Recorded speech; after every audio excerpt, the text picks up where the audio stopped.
Welcome to the Here We Grow podcast, the podcast dedicated to nourishing and encouraging our lives.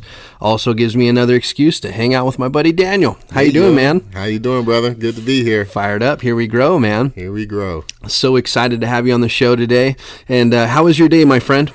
Well, my day was pretty good. I'm pretty relaxed and well rested because I'm on leave from the Navy right now for the next 2 weeks, and it feels amazing. So awesome. You said that you reorganized your office or put things together. How's that going? Yeah, I put my loft together. The loft is going to be my space. Mm-hmm. It is my space.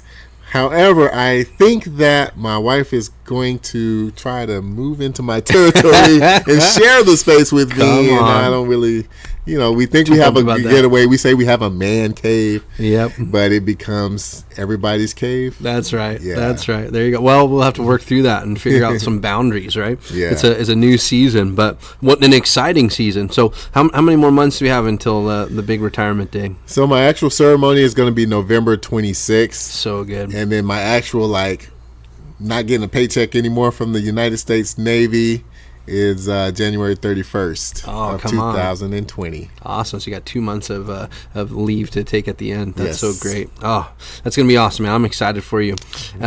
Here, right now in the podcast, we've been talking about getting back to the basics and some of the different things. And the topic that we're going to talk about today is delayed gratification. And I'm excited about this because you have stuck it out in the military.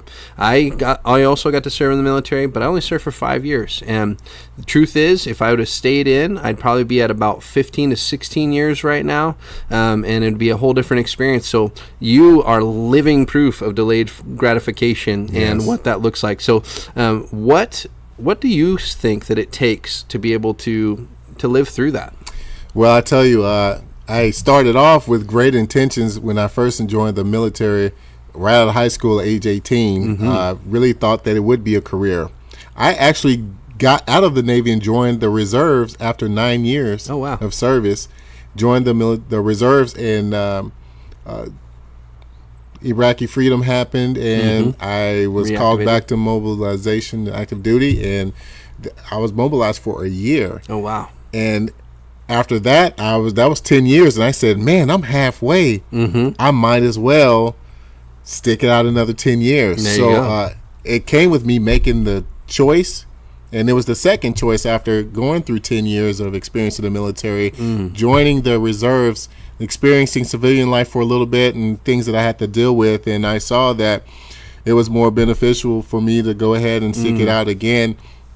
And based on what I was seeing with my peers at work and everything, a lot of those guys were retired getting a paycheck from the military for retirement, and also working in their second career. And I was like, wow, man, I had it all wrong. I should have come back and finish what I started, and I did. I got the opportunity to do it, and the good thing about it is I had favor in it because many people try to go back and are not able to. So I was selected, and after that I said I'm going to do it. There you go. I stuck it out, and here we are. Come on, right up to the finish line now. Yeah, it's pretty exciting, and it's so awesome. One of the words that stuck out when you were talking just now was the word choice. And when I think of delayed gratification, that is probably the most defining word of it is choice. Because how easy is it in everything in our life to be able to just revert back to whatever is instant gratification. So there's different things in our life that we can end up doing that are to serve our immediate needs, but don't serve us long term.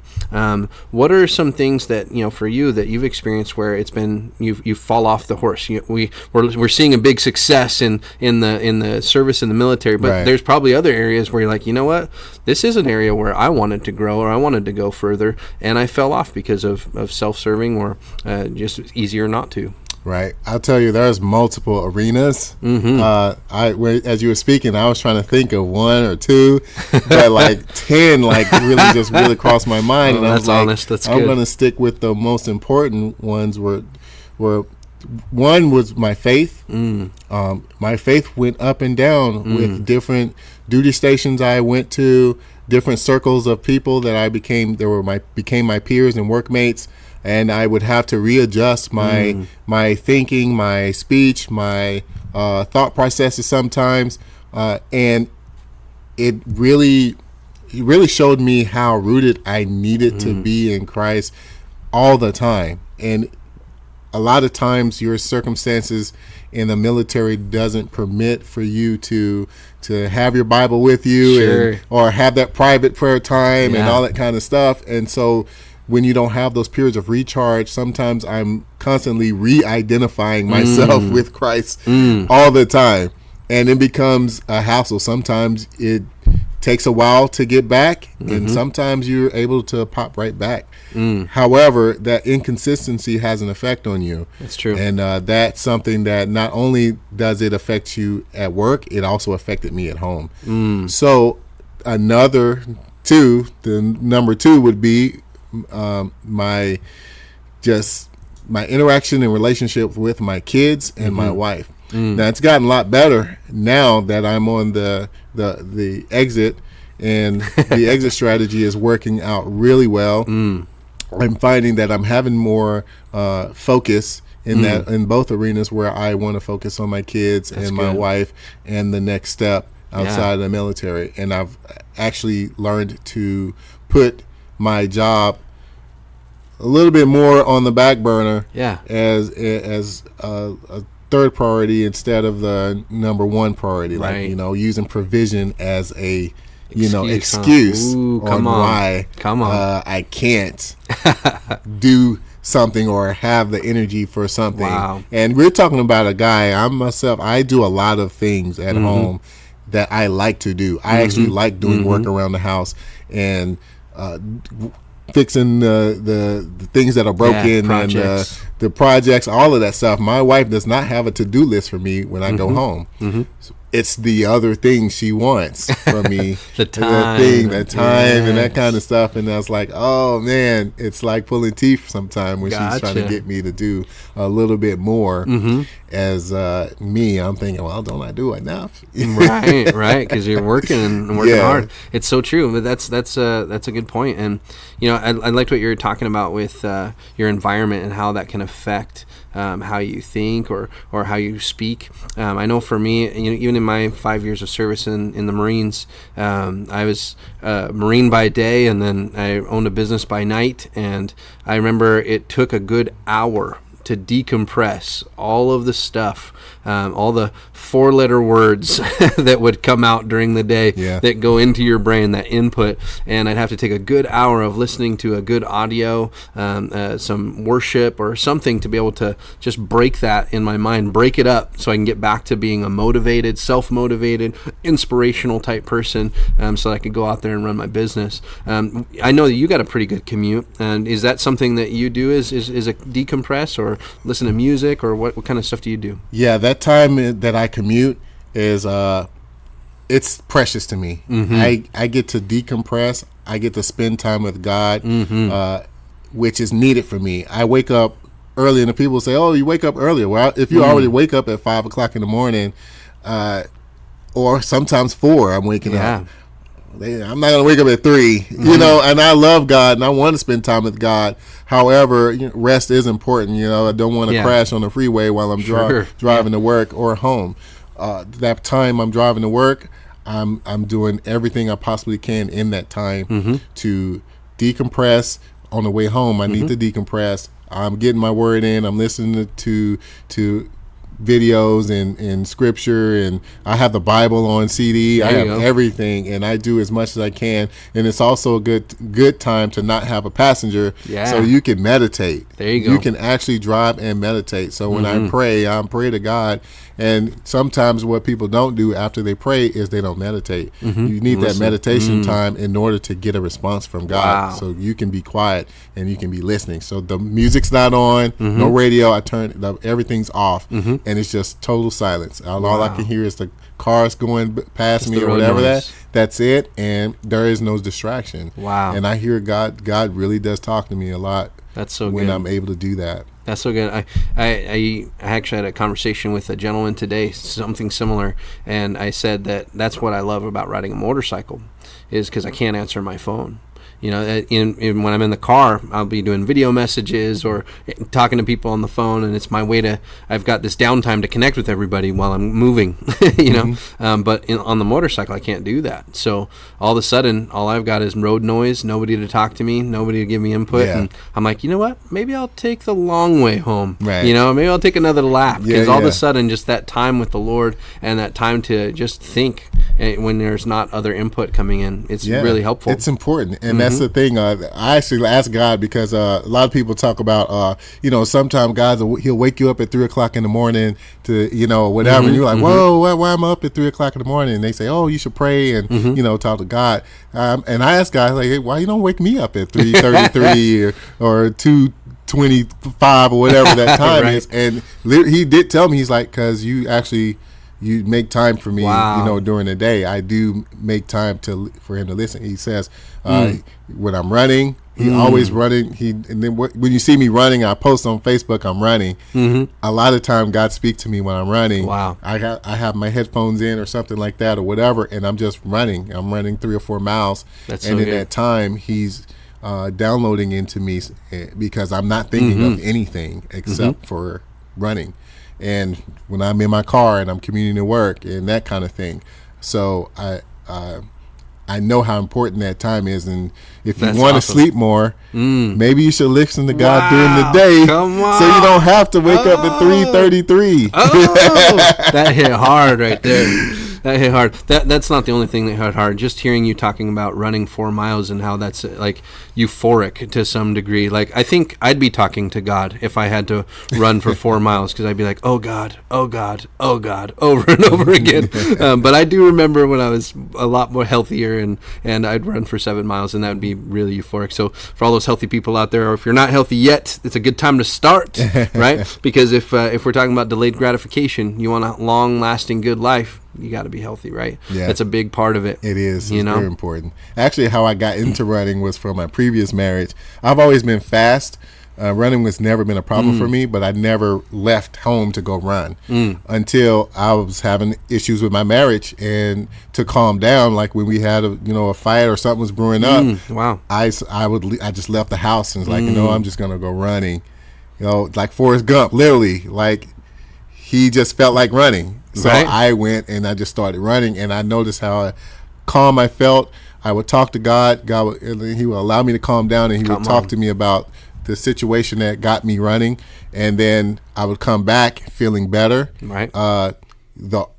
Anything that she would do sometimes to maybe get a response out of me, I didn't fuel it. So I just allowed whatever to get off her chest, and I would just agree or whatever, and I noticed how effective it was, and that actually is what sparked my running, and not that I wanted to be healthy. Right. You can go all the way to the East Coast and all the way back, and you come back and you're just like, I love you, Jenny, right? And that's all it was, right? Yeah, I love that movie, though. That's great. That's some good stuff. No, I love it. That's awesome. And with delayed gratification, you have to have those types of things in your life that can sustain long-term goals, sustain long-term life, success in life, right? So as you're talking about all the different things that you would do to cope with stressful situations, to be able to withstand the years of service, I know for me, and this is just my experience, I know different people have different experiences, but for me, I noticed when I was in the military, I didn't want to stay in for a long time because I saw a lot of divorce, a lot of people, and I just gotten married, and it wasn't something I wanted, and so for you to have been able to get through this and to have success on the other end, and to see your family is beautiful and loving each other and is amazing, it takes some longevity to be able to do that. Yes, it does. So what are some things like that you do to cultivate, to be able to create that kind of stamina, right? It's just like running. You have to be able to go at a good pace to where you're not sprinting to where you're out of gas in a few minutes, but instead being able to, like, okay, I've got a 4-mile run here or a 7-mile run here. I got to make sure that I can make it to the end. Right. What are some things that you do also that help you with that long game? One of the things we talked about earlier was having patience and knowing that it's not a sprint, it's a marathon. that's important to know. So you don't have to get everything right the first time. Now, I mentioned that I was previously married, and that also became something that became a staple in my current marriage now, is that I don't want to fail at marriage again. There you go. So it's important that I do the things to get it right. So whatever that I struggled with the first time, I made sure to fix those things before I even got married the second time. I wanted to make sure that I went into this marriage clean and pure and ready to take on the next challenge again.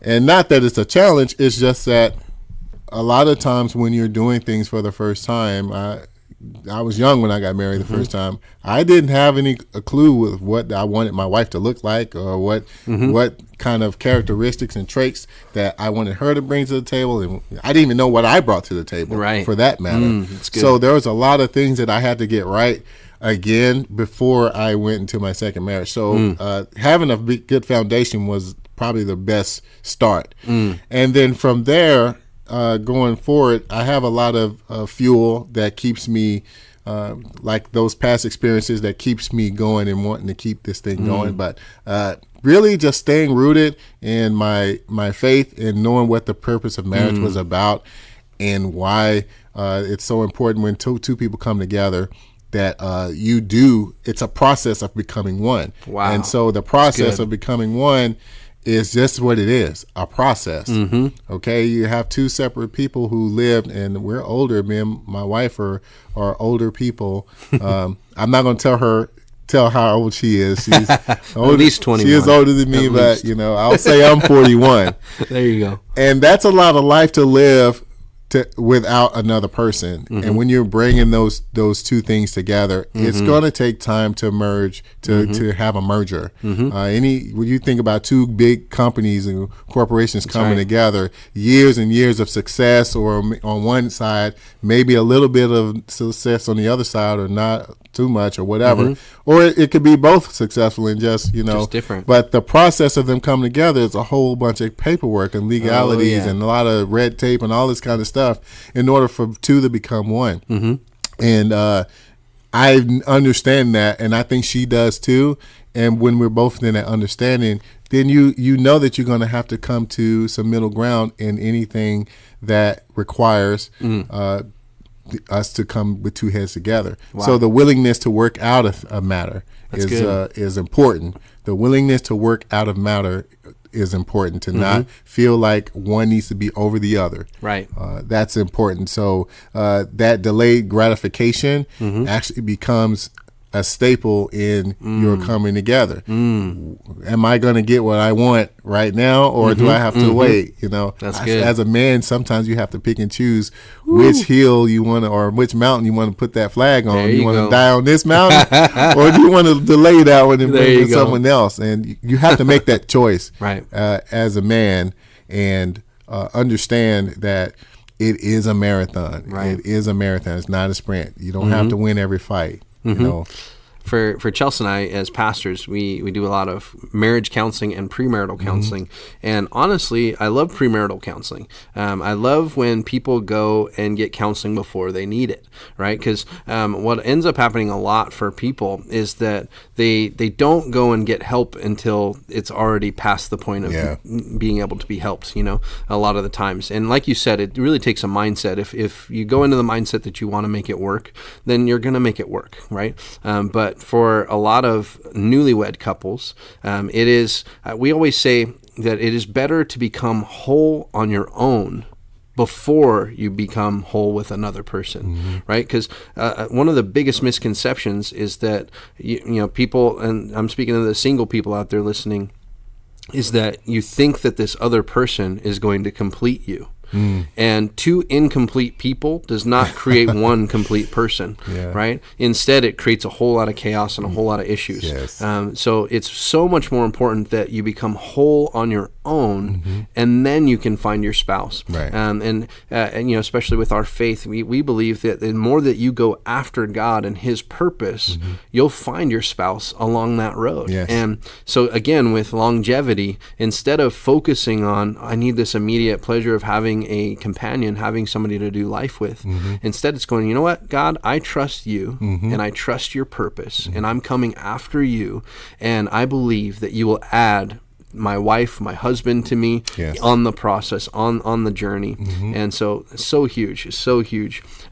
Having to have gone through the experience of having a marriage that didn't make it, I know that there's a lot of people that are going through that same thing and maybe living in a life where they just feel like they're a failure. What is something that you could say to our listeners that, it's like, hey, you know what, how do you dust yourself off and pull your bootstraps back up and be able to live life and live it to the fullest? Oh yeah, that's actually a loaded question right there.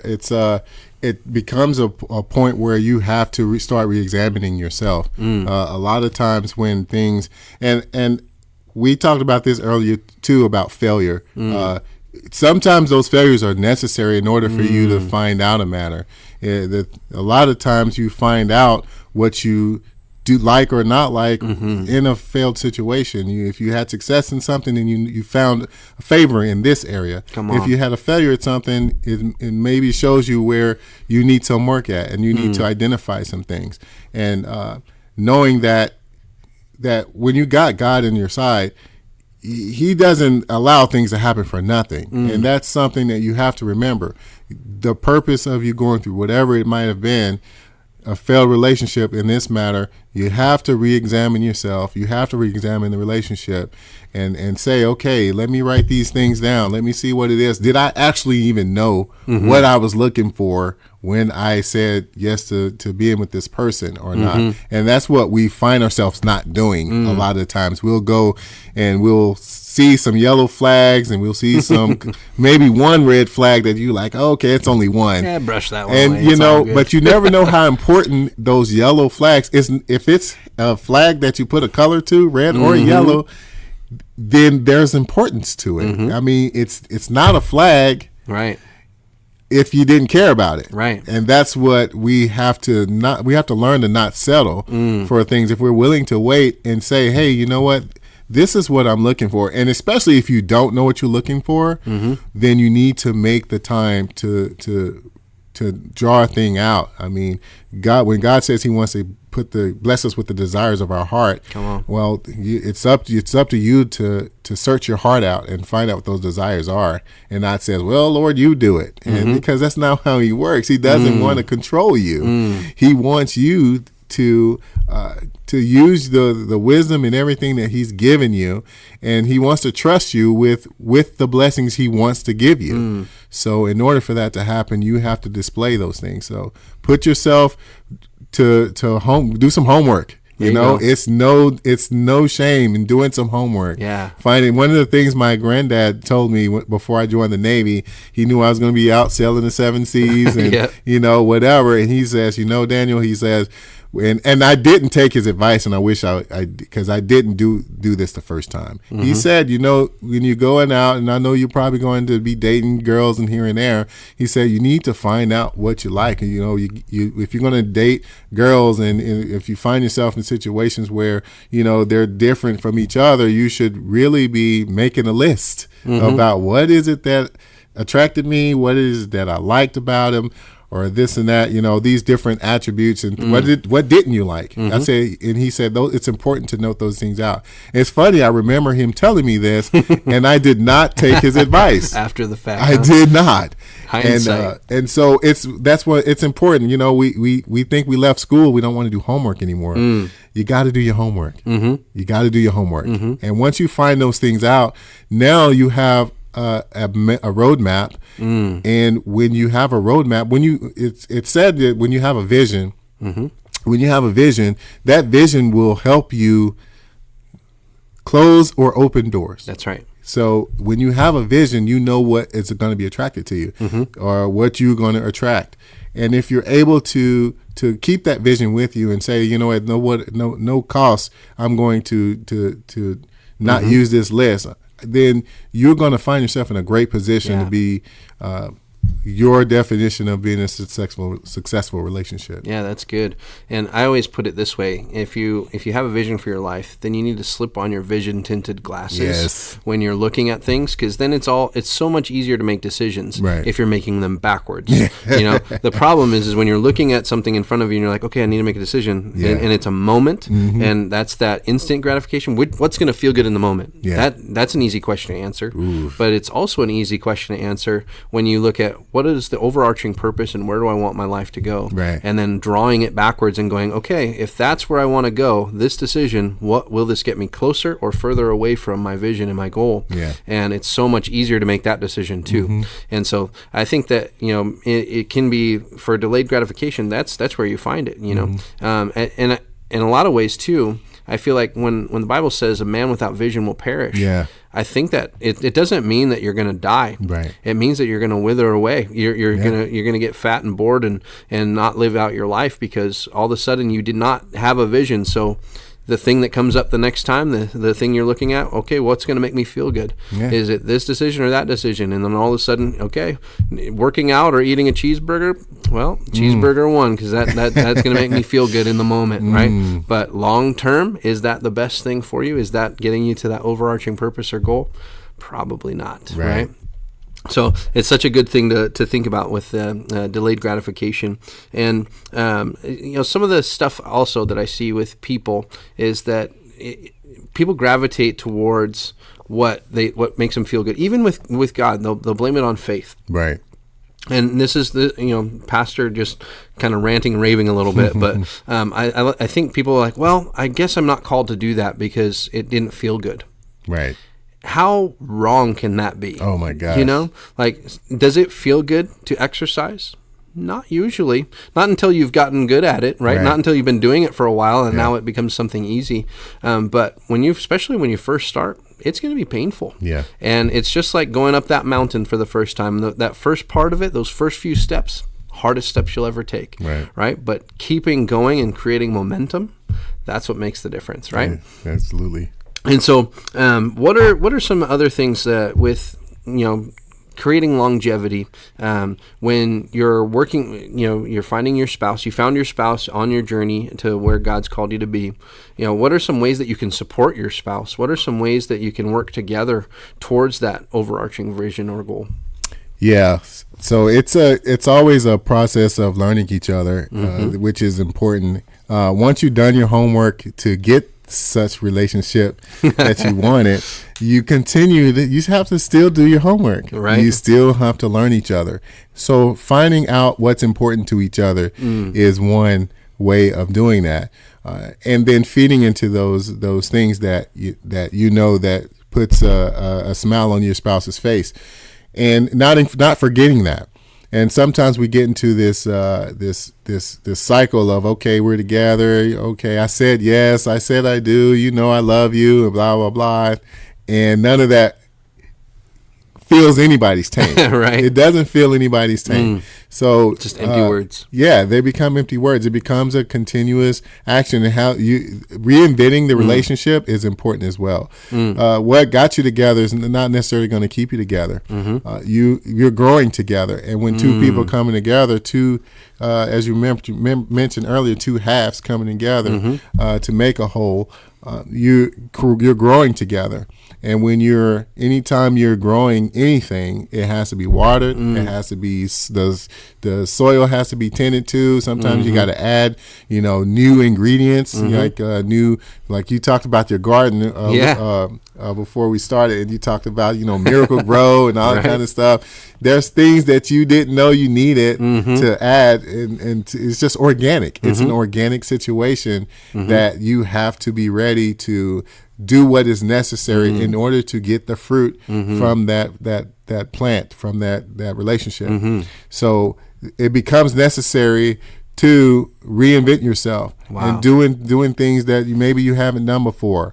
Not letting things get bored and idle. Right. I say idle when you're the person that wants to sit on the couch and watch TV all the time, or idle by you're always going to do what she wants to do instead of doing what you want to do. Now you're becoming idle, and she doesn't know anything about you, and then vice versa. Wow. If she does everything you want to do, and she's becoming idle, and you're not, or actually you're both, when you're not learning, when you're not allowing your spouse to learn something about you, because you're not being open and honest about what you really feel and what you really want to do. Come on. A lot of times we want to assume that the other person knows, and I say this because I find myself in this situation. Just today, my wife assumed, and I hope she's not listening right now, that I want her just sitting in the loft with me when I'm at my desk on my computer, researching, reading, and stuff. Like, I want my private time, and that is a product of being a sailor. I'm used to going away for long periods of time and then coming home.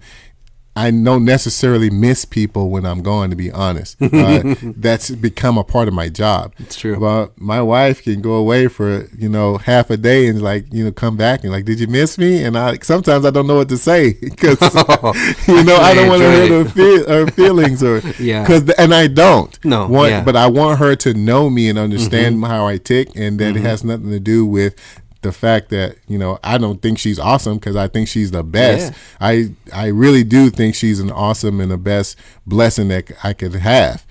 However, because of my lifestyle, up to the point of us coming together, that's just something I wasn't accustomed to. So we have to learn each other and see what each other's what ticks. If you're willing to do that, if you're willing to learn the other person, you really can't go wrong. Right. Learning comes with action. So you're going to do the things when you learn stuff. And hopefully that is what your heart is when you came together, and that and not wanting to, I need to fix this and I need to fix that. You're not a fixer. Right. You're not a plumber. Right. You're not a relationship plumber or a flipper or a rehabber. That's not going to happen. People cannot fix people.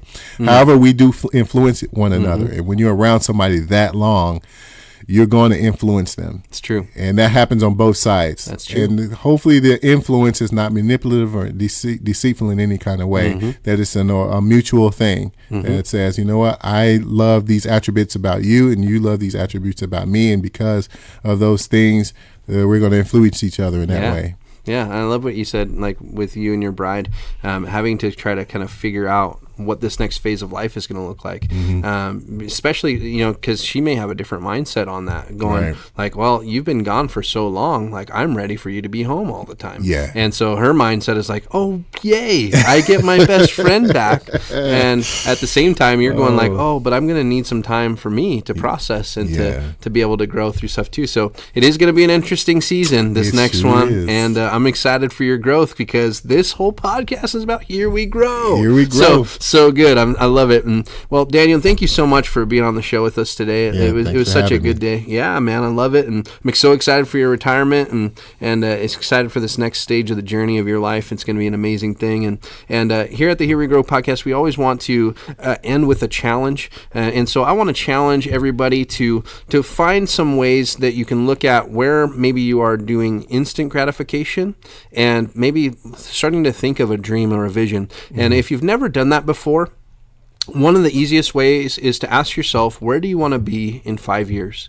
That's a great place to start, because if you plan out, if you look at the last 5 years and where you ended up, you'll probably go, oh man, how did that just happen? Yeah. Well, it's because you didn't have a vision. But if you have a vision, you're like, okay, in the next 5 years, I want to be able to start a business. In the next 5 years, I want to learn a language. The next 5 years, I want to be able to play an instrument. If there's a next 5 years, I want to have an awesome marriage. Yeah. I want to work at that. So now you have a vision for that. So the next decision that you have to make is, okay, all right, if I want to learn to play an instrument and I have the opportunity to watch my favorite sitcom or sit there and pluck at the guitar, you're going to change what you're going to be doing during that time, and because you have a vision. So so I would say go ahead and take some time. Write down where do you see yourself in 5 years? Where do you want to be in 5 years? And what do you want to accomplish? And then start drawing backwards to some steps to getting to that point. And what that will do for your life, you'll start finding that you do that exercise over the next 10 years, 15 years, 20 years, all of a sudden your life is in a completely different place than you thought it would be, and because you started to grow. Right. And it's such an amazing thing. So we thank you again for joining us on the Here We Grow podcast. We We would love to hear from you. Please drop us an email or send us a message or comment on any of the social media platforms. We would love to hear from you. Thank you for joining us, and have a great day.